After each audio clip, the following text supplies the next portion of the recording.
Hello ladies and gentlemen, welcome back to the channel. Today we're going to be taking a look at the most recent acquisition to my collection that I've been teasing for quite a while now. This is the MTH HO scale Southern Pacific GS-4 daylight locomotive number 4449. So to kick things off, we're going to start with a little bit of history about the 4449 herself, and to do that I'm going to be using the words directly from the Friends of the SP 4449 website. Southern Pacific 4449 is the only surviving example of the Southern Pacific Railroad's SP GS-4 class of steam locomotives. The GS-4 is a streamlined 484 Northern type steam locomotive. GS stands for Golden State, a nickname for California, where the locomotive was operated in regular service, or general service. The locomotive was built by Lima Locomotive Works in Lima, Ohio for SP in May 1941. He received the red and orange daylight paint scheme for passenger trains of the same name, which it hauled for most of its service career. Number 4449 was retired from revenue service in 1957 and put into storage. In 1958, it was donated by the railroad to the city of Portland, who then placed it on static display in Oaks Park, where it remained until 1974. It was restored to operation for use in the Second American Freedom Train, which toured the 48 contiguous U.S. states from the American Bicentennial celebrations. Since then, 4449 has been operated in excursion service throughout the continental U.S. As of recent, 4449 is now located at the Oregon Rail Heritage Center of Portland, Oregon, where you can visit it regularly on static display. It is still a fully operational locomotive, but it doesn't really get out much these days due to mainline steam restrictions. So this model comes from MTH's 2008 run, which would have been, I believe, one of their very first HO steam locomotive releases. Not absolutely the first, but definitely the first run of GS4s. They have had 3 runs over the last decade or so, the most recent run having been released in March of 2020. That unit differed from the first 2 releases in having a quillable steaming whistle. With MTH being out of business, the MSRP of these locomotives of $499.95 doesn't exactly apply, but I can say that these models do get very expensive. They will probably run for about that, more likely more considering that they're, at this point, rare models.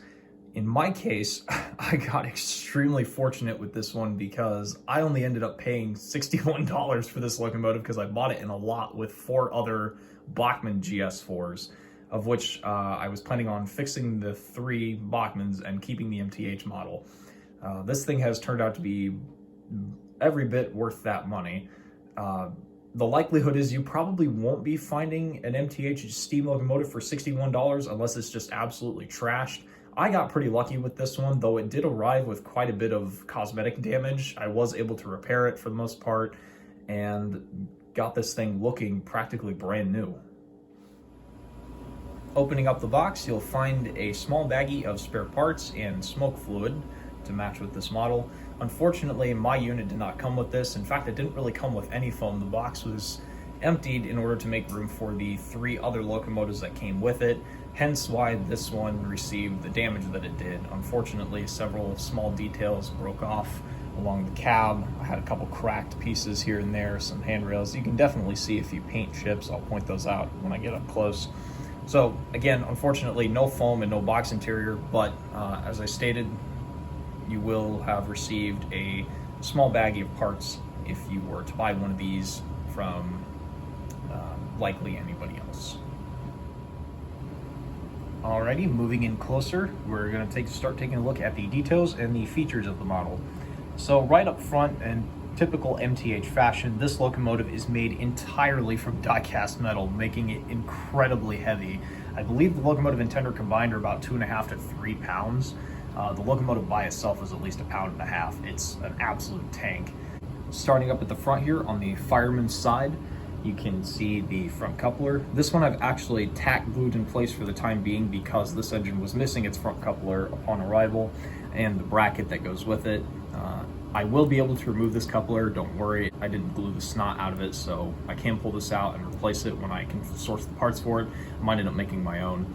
We also have the coupler lever, front deck plate, the classic SP conical nose with the headlight and Mars light, which does oscillate, or has a simulated oscillation thanks to MTH's Protosound 3 decoder.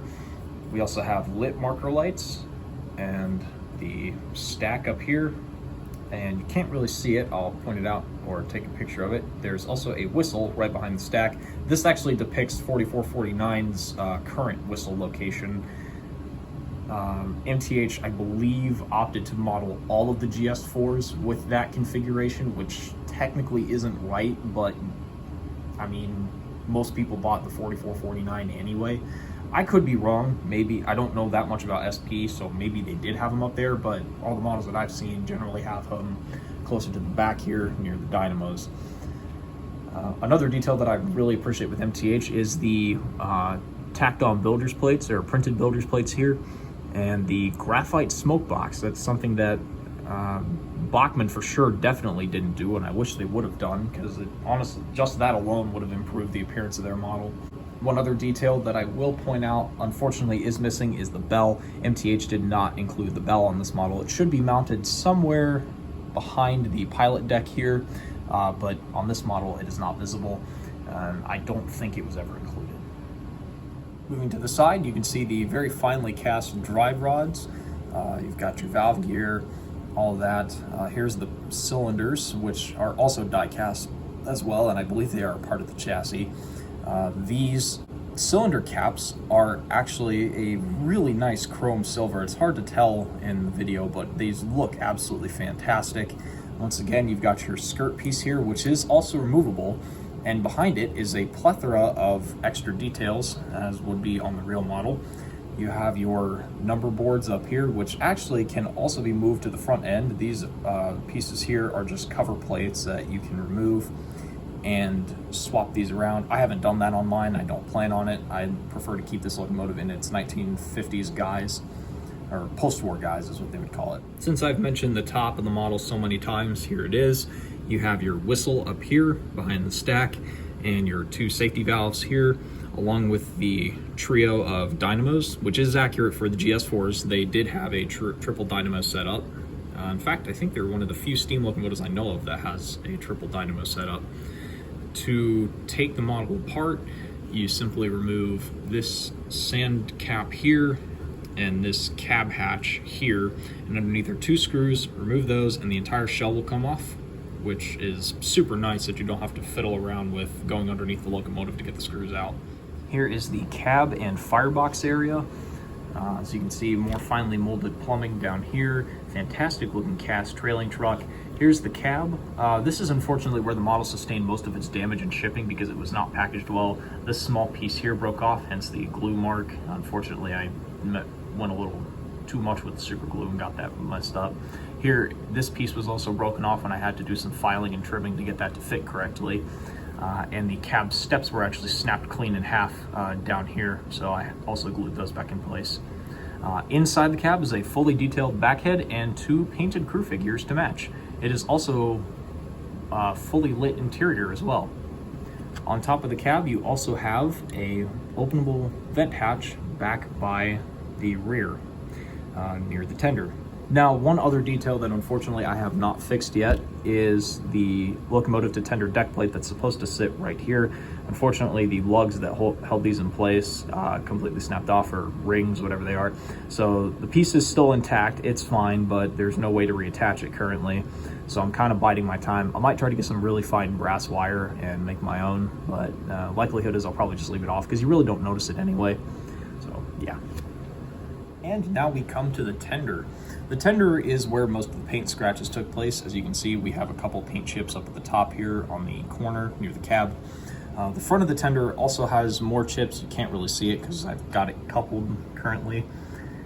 Here, I will go ahead and uncouple this. There we go. Slide that out of the way. You can see on the front here, there's really nothing much going on. It's mostly molded on details. This is probably the area that's a little disappointing, but at the same time, it's also completely hidden from view. When you couple this thing to the locomotive, you can't really see it, so it's kind of hard to complain about that.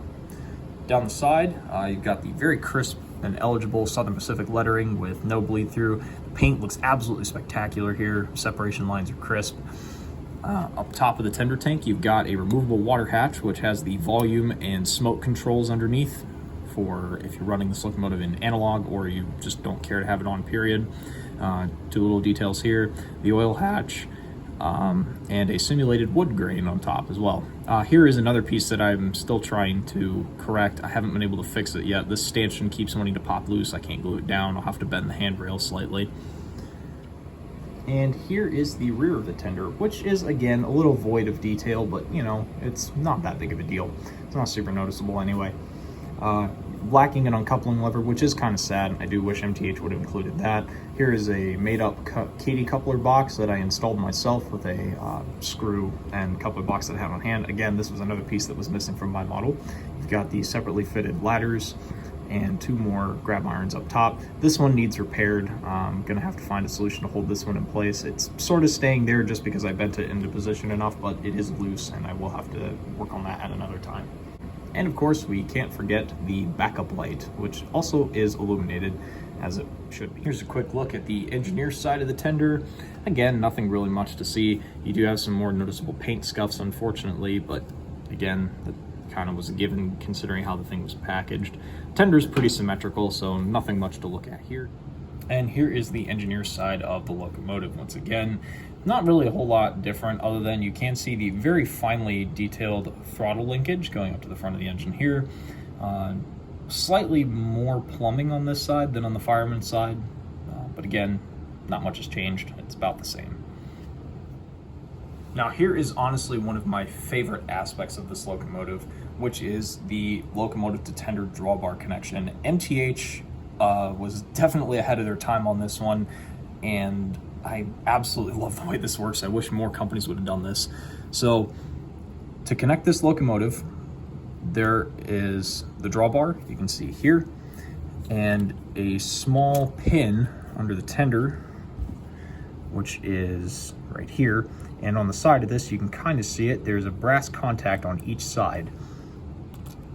And inside the drawbar of the locomotive, there's a copper wire, a solid copper wire on each side of the drawbar, and 2 location positions.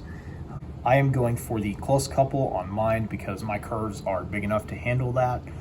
So all you do is simply lift up the truck on the back end here. It's spring loaded. You move the tender forward to your desired hole location. And I might have to lift the engine a little bit and simply slot it into place. And you're good to go. The model will now function as it's intended. All right, now that we've had a nice close-up look at the model and its features, it's time to see how it runs. I'm gonna move it over to the main line and we'll fire it up. So here is our beautiful GS-4 on the main line once again, and I'm gonna go ahead and run through the functions. Now there's a couple different ways you can start this locomotive up. MTH gives you the option to fire the locomotive up quickly with function 3, or you can use the extended startup feature on function 13. I'm just gonna go ahead and do the quick start just to get things rolling here. So function 3 now.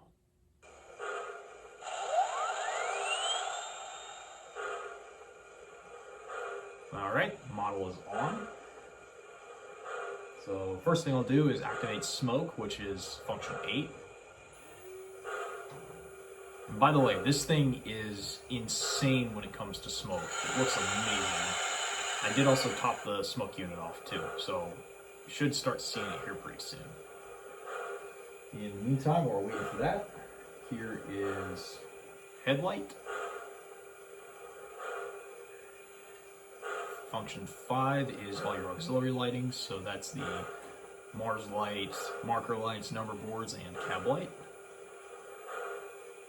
There we go. Function 1 is the bell, which is actually taken from the real SP4449.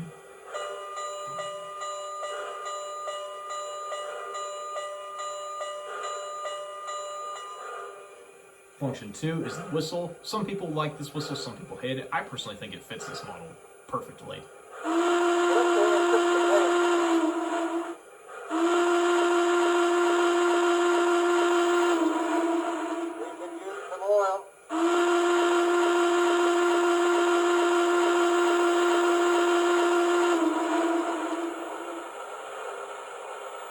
Okay, that's enough.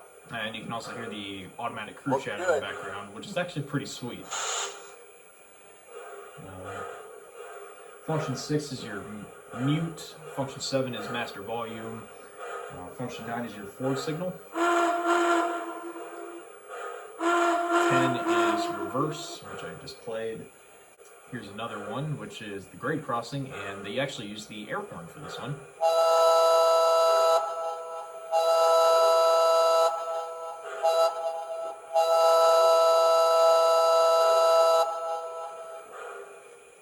We've also got function 15, which is your labor chuff. F16 is your drift. 17 controls how much smoke you have putting out. I've currently got it set to max because it looks the best. Might turn it down. F18 is your single whistle toot. I'm not going to play that.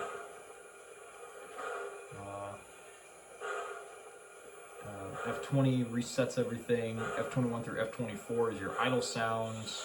25 is brake. 26 is cab chatter. 27 is your clickety clack. And F28 is your train wreck feature. That's interesting. Probably not going to go through that, but yeah, MTH utilized every single function address they could. All right, with the functions out of the way, we're going to go ahead and back this locomotive up, hook it up to a consist, and send it out and show you how it runs. Now, unfortunately, I only have 2 SP Daylight cars to match this locomotive, so the remainder of the train that it's going to be running with is my Union Pacific stock. I do hope to get more Daylight cars in the future, but for now, this is what we have to work with. So, enjoy the running.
Welcome to San Luis Obispo.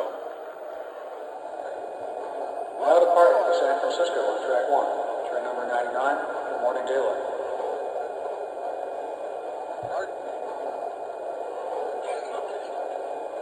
Let me help you. I got it. Step right to flat.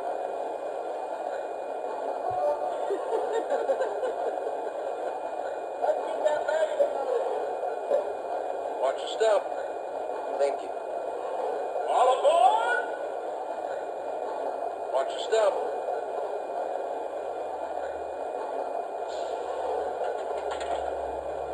Highball! Conductor's giving us the highball signal. All right, action blower and force the fire. 280, we got plenty of speed.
Alright guys, that's going to do it for my review of the fabulous MTH HO scale Southern Pacific GS-4. I hope you guys enjoyed, and if you're lucky enough, I hope you find one of these models. Thanks for watching, hope you all had a Merry Christmas, and I'll catch you next time.